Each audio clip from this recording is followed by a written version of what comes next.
My name is Glenn Mills. I'm the Director of Communications for the Utah Department of Corrections. We have with us our media witnesses as well. They are Jim Spiewak with KUTV, Sarah Murphy, ABC4, Ben Winslow, Fox 13, Jessica Miller with the Salt Lake Tribune, Kyle Dunphy with Utah News Dispatch, Hannah Schoenbaum with the Associated Press, and Pat Reevy with KSL.com. Also from the Department of Corrections, I have on my right Brian Redd. He is the Executive Director. I have Bart Mortensen, who is the Warden of the Utah State Correctional Facility, and Chief Randall Honie with the Division of Prison Operations. So this press conference will go like this. I will give a brief rundown of the events that took place since we talked last. We will then turn it over to the media witnesses. Ben Winslow will act as chair of the panel. He will make a statement, and then you will be free to ask the other witnesses any questions that you would like. After that, we will hear from Executive Director Redd, and then Warden Mortensen, and then we will take any questions you have following that. At 12:25 a.m., Taberon Dave Honie was pronounced dead. Prior to that, here is what took place. At 12:03, he gave his final statement. Working together with the media witnesses, we put this statement together as this. From the start, it's been, if it needs to be done for them to heal, let's do this. If they tell you you can't change, don't listen to them. To all my brothers and sisters here, continue to change. I love you all. Take care. At 12:04 a.m., lethal injection begins. At 12:13 a.m., a second dose is delivered. At 12:21, the EKG shows a flat line. A sheet is placed over the condemned's head at that point, and then he is pronounced dead at 12:25. We will now hear from Ben Winslow of Fox 13. So what we observed as we were in the room is when the curtain was drawn, Taberon Honie appeared to be looking up, lifting his head up, laid down. His arms were strapped to the table. He had IVs in both of his arms. The warden read the death warrant to him, and he did then give his final words. His foot appeared to be twitching. We couldn't tell if it was out of nervousness or whether it was just a reaction that was happening. He did continue to look around. He closed his eyes. His foot continued to tap and then stopped. He continued to look around from what we observed. He appeared to be mouthing something to the warden and the director of operations. We could not hear that, whatever it was he said. He lifted his head up again, took a deep exhaling breath, and opened his mouth wide. His breathing appeared to be a little rapid, but it then slowed down very quickly. And then his skin turned pale, turned blue, and we observed the EKG being tested, to measure his pulse again and again and again and again. And as you heard, that was when, shortly afterward, that was when he was pronounced dead and the curtain was drawn for us. Ben's kind of speaking on behalf of everyone here for us. He's kind of our spokesperson. So, yeah, I guess questions. Do all of you have any questions of the media? Can you tell us what it was like, seeing that with your own eyes? What's going through your heads right now? I mean, for me, it was, I said this going in, my hope was that I would watch someone fall asleep and just not wake up. And that's pretty much exactly what happened. It wasn't traumatic in terms of, there's nothing gory or gruesome about the actual procedure. As Ben mentioned, there was a little bit of a leg twitch early on. I noticed and there was no clocks in there. So our sense of time may be a little off, but it seemed like for me, maybe after the first couple minutes, 2 or 3 or 4 minutes, I didn't see his chest moving.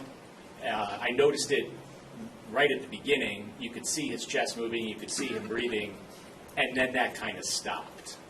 And so, again, the feeling for me was, when is he actually going to die? Didn't know that. And we were watching for about 15-ish or so minutes. But again, his eyes were closed for most of it, or almost all of it, after the first dose was delivered. And for me, it was someone went to sleep and didn't wake up. Jim, what was it like to sit down in the chair before the curtain was even pulled? What was going through your mind at that point? Again, just hopefully I watched someone fall asleep and not wake up, and it's nothing more than that. Was there a sense of nerves or anything? Yeah, Was you there could. nerves I in could the feel a little room? tension. I could feel a little tension. You know, there was really no talking going on amongst anyone in the room, in the witness room. It was very, very quiet, and I think we all kind of realized the gravity of the situation of what was about to happen. And I, quite honestly, started to feel a little bit of nervousness, anxious nervousness, not knowing what to expect. Question for Pat. Pat, you were present at the firing squad execution of Ronnie Lee Gardner, and now you're present for Taberon Honie's execution. Kind of talk about some of the similarities as you've witnessed both of those executions, maybe some differences, just, kind of describe I don't think there was much similarity at all. I agree that this was far less traumatic. The firing squad execution I thought was much more violent. It's very shakes you. It's just so loud. And this was really like watching a person fall asleep and not wake up again. So it was a much more, I guess if there's a peaceful way to put someone to death, that's what this was. It took much longer, but as it was mentioned, after like the first minute, it was just watching him, and they kept checking the EKG machine, make sure, see if he still has a pulse. But the firing squad one was much more violent. It was faster, but this was not the same at all. Kind of describe the emotions you felt before and after each execution. I mean, this being not your first, was this maybe a little easier to process? For me, it's a hard question to answer, just because I guess I kind of knew what I was getting into before. You're still, the gravity of the situation. You're watching a person die. That's not lost on you. But again, we're there as witnesses for the media, for watchdogs, watching over, make sure things are carried out correctly. And I think you're in kind of work mode. You're not focusing on, oh no, I'm watching a person die. You're focusing on your deadlines, making sure you accurately report everything, and as you're watching everything, it goes off smoothly, I guess.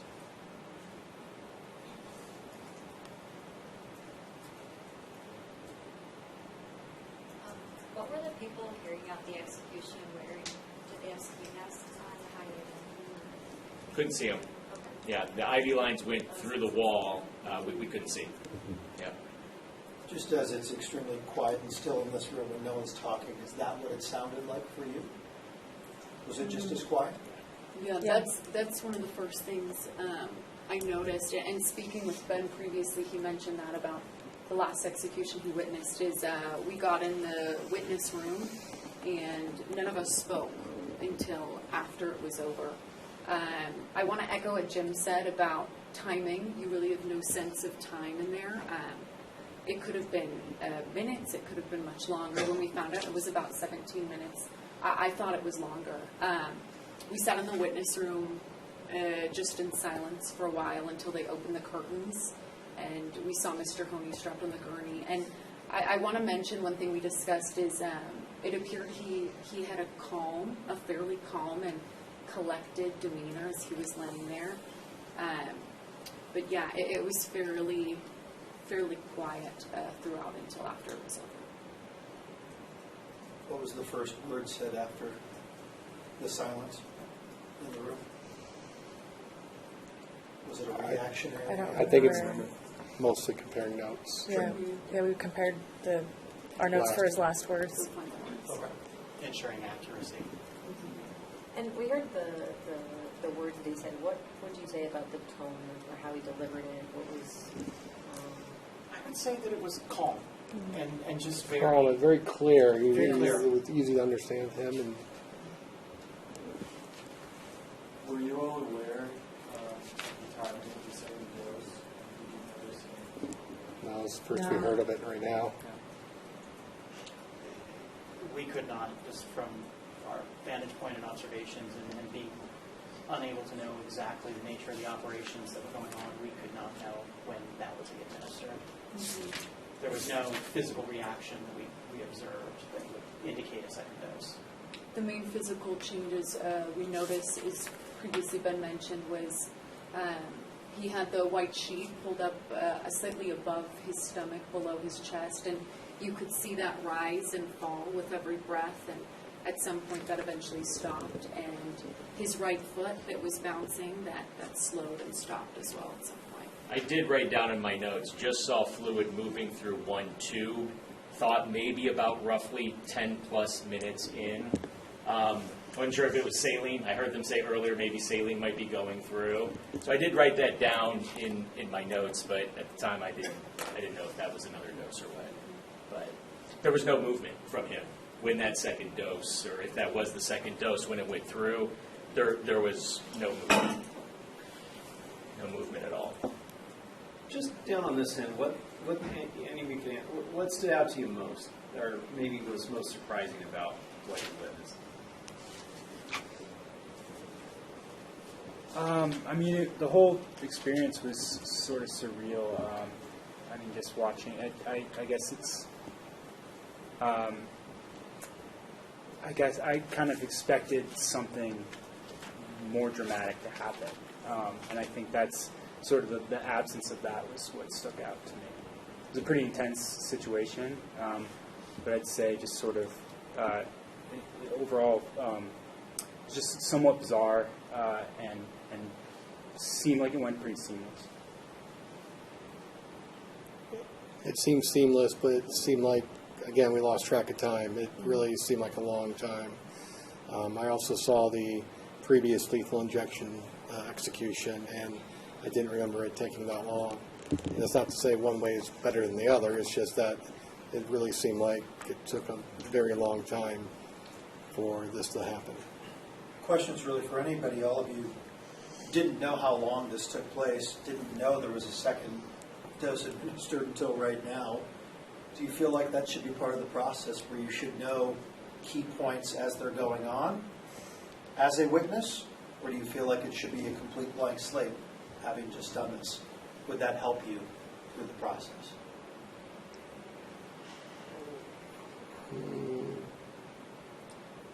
I think Would it's you like like, to have the comms in your ear that says pushing a dose, for example, pushing a second? I think the one thing that we all discussed that would have been really helpful is having a clock Yeah. in our visibility. But otherwise, everything was pretty well communicated, and having Glenn in the room with us to answer immediate questions certainly made the process go smoothly for all of us. And I think just knowing that we all were there and able to compare what we saw with each other was helpful. Just a show of hands, how many have witnessed more than one execution in Utah? 2. And then for all of you, would any of you be willing to do this again?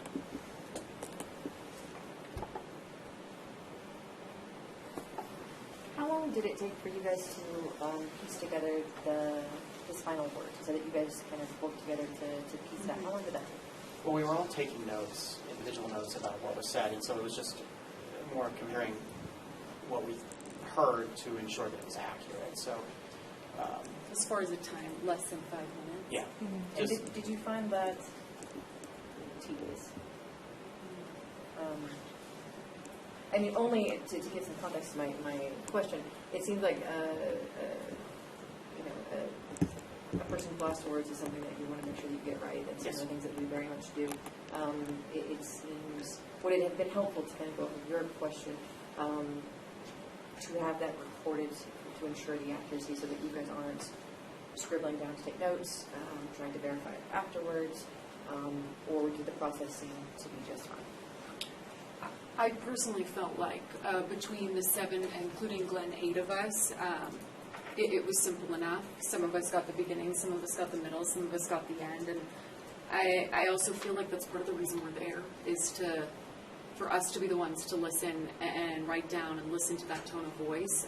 So I felt like between the 7 of us, it was fairly simple. I mean, would I like a recording to ensure accuracy? Absolutely, but I work with what I have, and this is the circumstances we're placed under.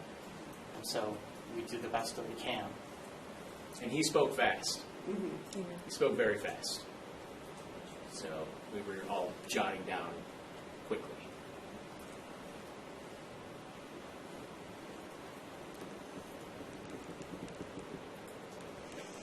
Any other questions?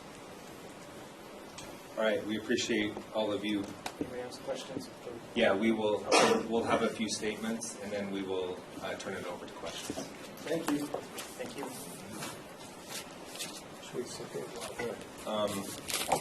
I would probably go ahead and go out. Thank you.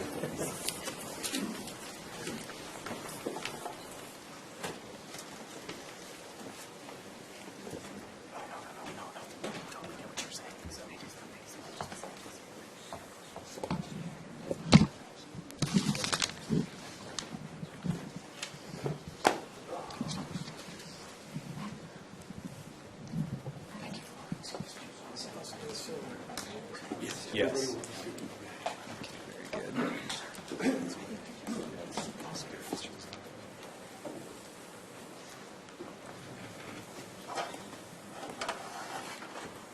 Okay, once again, we will first hear from Executive Director Brian Redd. He will have a statement. Following Executive Director Redd, we will hear from Warden Bart Mortensen. And then Ben mentioned how in the witness room we saw Mr. Honie mouth some words and lift up and look, and Chief Honie will explain what that was all about.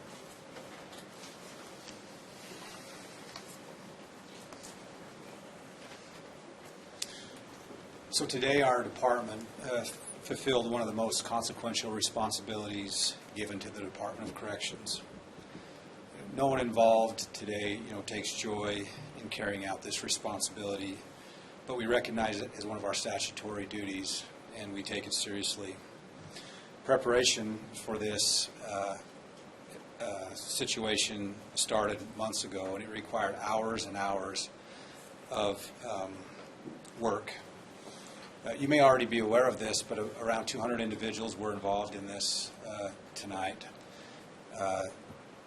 Just in this situation, that doesn't include all the additional staff that were required to keep the normal prison operations maintained. We want to thank our partners, our allied agencies, including the Department of Public Safety and the Salt Lake City Police Department for their help, and there were others. We thank them for their support. Our team worked through this process and the complexities in a very conscientious and dedicated manner. This is a significant event, and I watched our staff fulfill these responsibilities in a respectful, professional, and dignified manner, and I thank them for that. They did an amazing job. We are providing support to our staff, including mental health support or whatever they need for those that were involved or any of our staff members that may need it. We want to thank all of you for being here and covering this today, and appreciate all that you've done in bringing the transparency and accountability for this event. Thank you.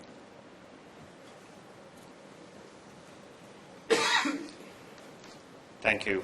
To provide a brief rundown of facility operations throughout today and the next few days, at 6 a.m. this morning, the facility was on lockdown with the exception of a few incarcerated individual workers.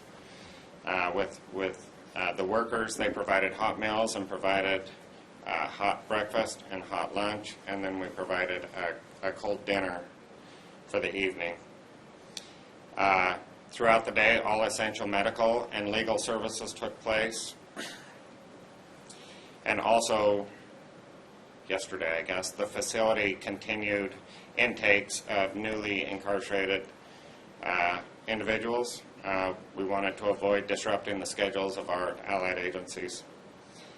At about 4 p.m. yesterday afternoon, we asked all staff who weren't providing an essential function to either the execution or the facility ops to end their workday and go home. And by 6:30 p.m., the only staff left on the facility were those that were on the master pass list. We expect by 6 a.m. this morning, the facility will resume normal operations.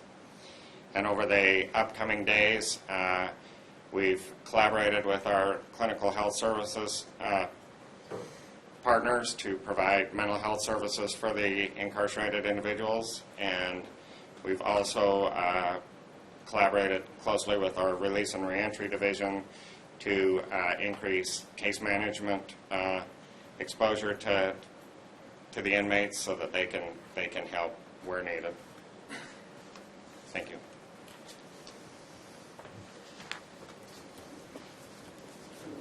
I'll speak to Mr. Winslow's question about Mr. Honie mouthing something. So he was actually speaking to the warden and myself, and he simply stated, "Thank you for taking care of my family." And then he raised up his head and looked over to where his family was viewing and just said, "I love you." It was also reported from the family's witness room that his mother also said, "I love you, son," back. Can I ask, what was the decision to issue a second dose of pentobarbital? Was that a decision made on the fly as a result of him? Was there an issue, or was this always planned? It was made ahead of time at the doctor's recommendation. Initially, the plan was to push a second dose at 20 minutes. Because the second dose was prepared and could not be used again, the doctor made the recommendation just to move that up to 5 minutes. Was that because he wasn't responding to it? Or? No, it appeared that he was responding fine. It was just because the doctor recommended it and the dose was already basically used, and so he just moved it up. Can you discuss now the ceremony that happened after he was pronounced dead? So Mr. Honie's father and his cousin just wanted to come in. According to their beliefs, the soul after the death can potentially get trapped where it place of death, and so they performed their ceremony to release the soul so he could return back to the mesa. Can you talk about what that entailed? It simply just involved a few feathers, bird feathers, and some cornmeal, and laying a path for the soul to leave the room. It was very quick, very simple. And you said that afterwards, possibly you would say who from the victim's family with us? Yeah. Karen, can you send me that document? I'll work on that, and then if you have any other questions, we'll answer those. I noticed, if I counted correctly, you checked the EKG, it looked about 5 times. Is that the average? Is that normal to check it that many times? So the EKG machine we used, the screen times out after 3 minutes. It's still running. It was Bluetooth back to the medical doctor behind the wall. So it was constantly running. I was just turning the screen back on to ensure that no leads had fallen off and it was still running properly. From the outside, it seems like everything went pretty smoothly. Was there anything that you noticed internally that may have slowed a process somewhere or involved some different movement than you had planned for this whole process? No, we've been planning this for a long time. It took many different people working on many different parts, and it went according to plan, and we're grateful for that. I will say, however, we still will have internal debriefings to go over everything and check everything to make sure everything went the way it should have and could have. Back to the witnesses, which ones were you asking about? Victims. So we had, for the victim witnesses, there were 7. Not all showed up, but I don't know who's missing. I don't know which name. Okay, I'm just going to give you the names of those that were expected. Trevia Wall, Betsy China, Sarah China, Benita Racheta, that's with a Y, Y-R-A-C-H-E-T-A, Isaac Racheta, Dakota Rogers, and Tony Rogers. Any other witnesses you're interested in? Did you name all of them? Sure. So for the condemned, we had Franklin Honie Sr. How do you pronounce the mom's name, Becky? Teresita Honie, Sherwin Leslie, Teresa Honie, and then Therese Day.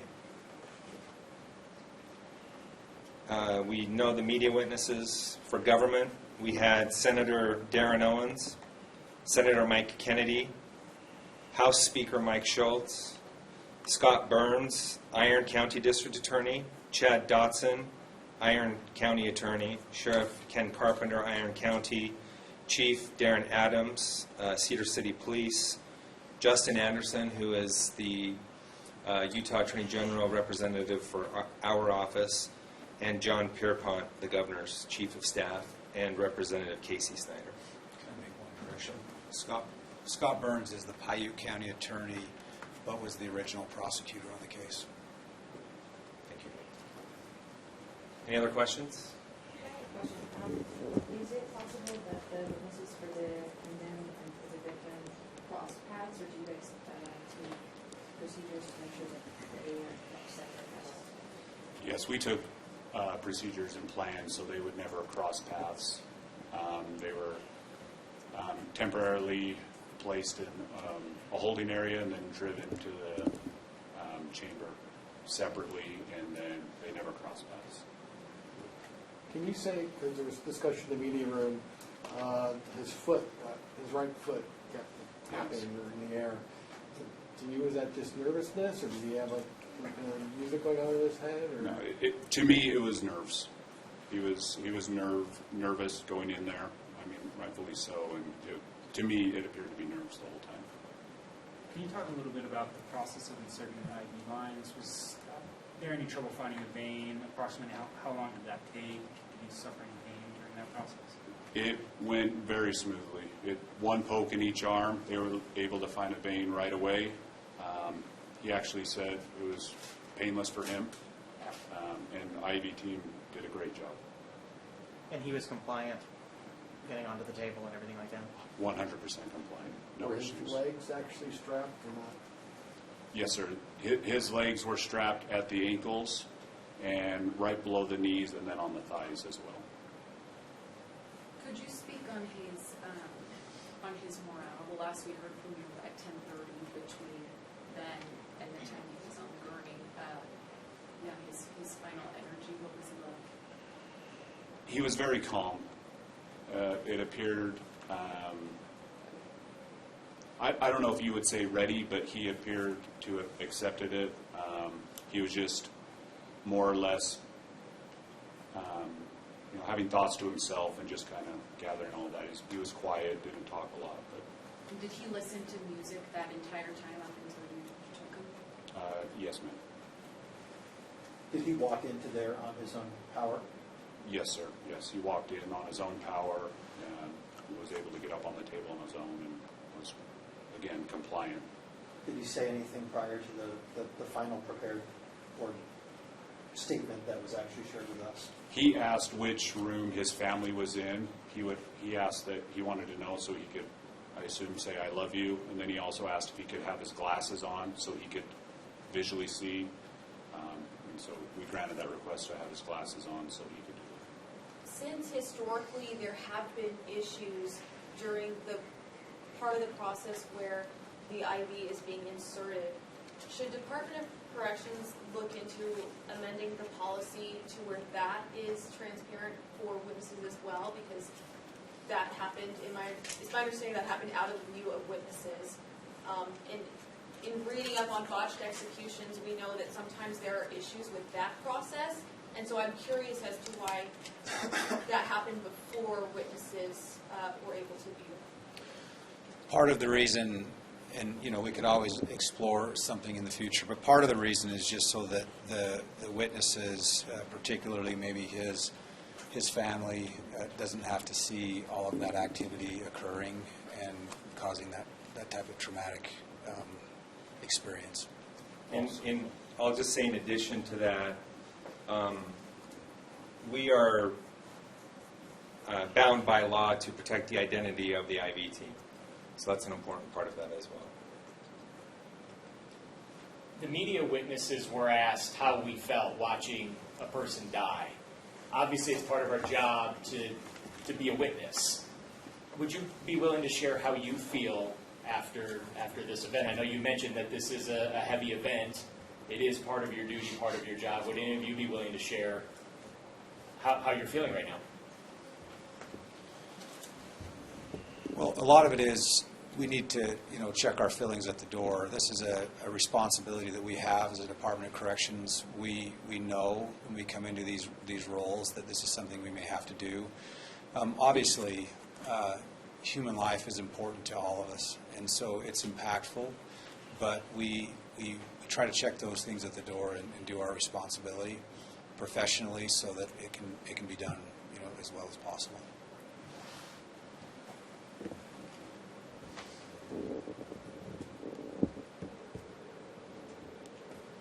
Any other questions? What important things should we know? Like what happens from here? I know Mr. Honie's body's with a medical examiner, I assume. Just kind of talk about is there anything else we should know? What happens next? So as far as that's concerned, I would have to refer you to the ME if you want information on that. Okay. In the next day or so, we will be doing a debrief as a department. While this went off very smoothly, there's always things that we can learn and try to improve on, I'm sure. So we'll be doing that as a department. We'll be checking on our team members who were involved or anyone in our staff to make sure that they're good, that they have the support that they need. We will also have to report back to the court as it's required to do so, and so we'll be reporting back to the court as well. So those are a few more things that we'll be doing. Glenn, you mentioned clearly there's been a lot of research into using pentobarbital. Compared to your research, did everything go as planned as far as timelines? Was this the length you were expecting things to take? Yes, it is. We went into it, as you heard from us earlier, very confident in the planning, the meticulous planning that we went through in this, and we would say, as a result of what happened, that showed tonight.